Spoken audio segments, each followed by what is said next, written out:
Hi everyone. So the second part of AC discussion. So second thing you have to note phase. What is a phase? So what does that mean? Okay. So x is equal to x0. Let's say a function. It's a sinusoidal function. X is equal to x0 sin omega t minus plus or minus phi 0. Alright. So here sin omega t plus phi 0 is known as phase. This is known as phase.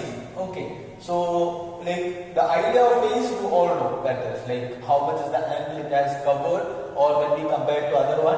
Okay, then we will discuss that. So, where omega t is known as instantaneous phase. So, look at this sine of something, that is an angle, right? That is the phase.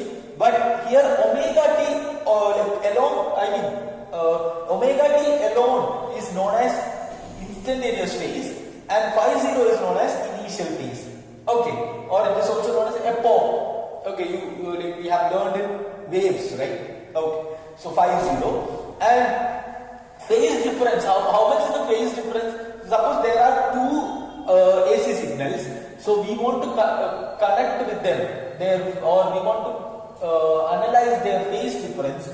Then phi 2 minus phi 1, that will be the phase difference. So phi is equal to omega t plus phi 0. Alright. So time difference. What is time difference?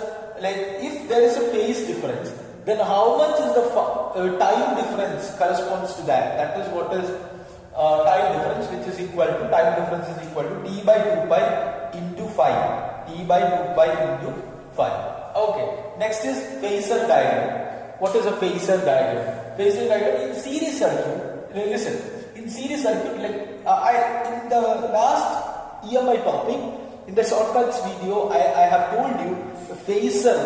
We are considering the current and voltage signals as phasors, and we treat them as like vectors. So this is what we are going to do in the next thing. So for that we need a phasor diagram over here. It is just like an XY diagram, and it's a plain graphical representation. And in series circuit current, two things you have to note in the phasor diagram. In series circuit, it has to be like plotted along x-axis. I mean, current has to be plotted along x-axis. And in parallel circuit, voltage has to be plotted along x-axis. So these two basic rules you have to know. And by examples, we will discuss that. Don't worry. So then next we have to consider some more terms, so which are very important in the perspective of AC. First one, impedance. What is impedance? That is a total opposition. That is a current as a total opposition from the circuit. That total opposition is known as impedance. It could be because of resistance. It could be because of inductance. It could be because of capacitance. Alright. So next is reactance, and the unit of impedance is nothing but ohm. Okay, just as resistance. Alright.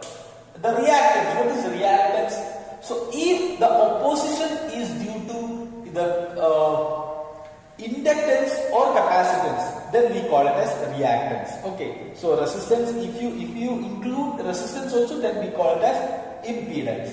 So reactance we represent by the vector X, and there are two types of reactance. As I told you, XL is the inductive reactance. XL is equal to omega L. Keep in your mind this. Okay, omega L, which is nothing but 2 pi into mu L. Okay.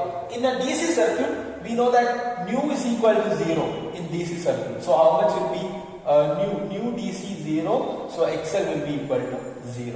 Okay.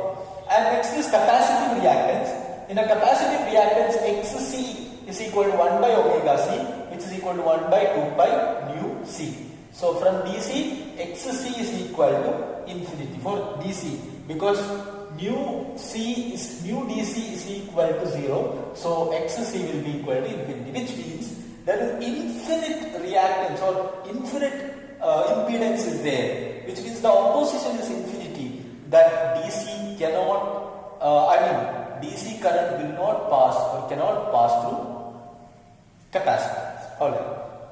So admittance. Next is admittance. Admittance is nothing but it is 1 by impedance. 1 by Z. Y is equal to 1 by Z. The unit is ohm. Okay. unit is mho, just like conductance. Alright. So next is susceptance. Susceptance is 1 by x, 1 by reactance.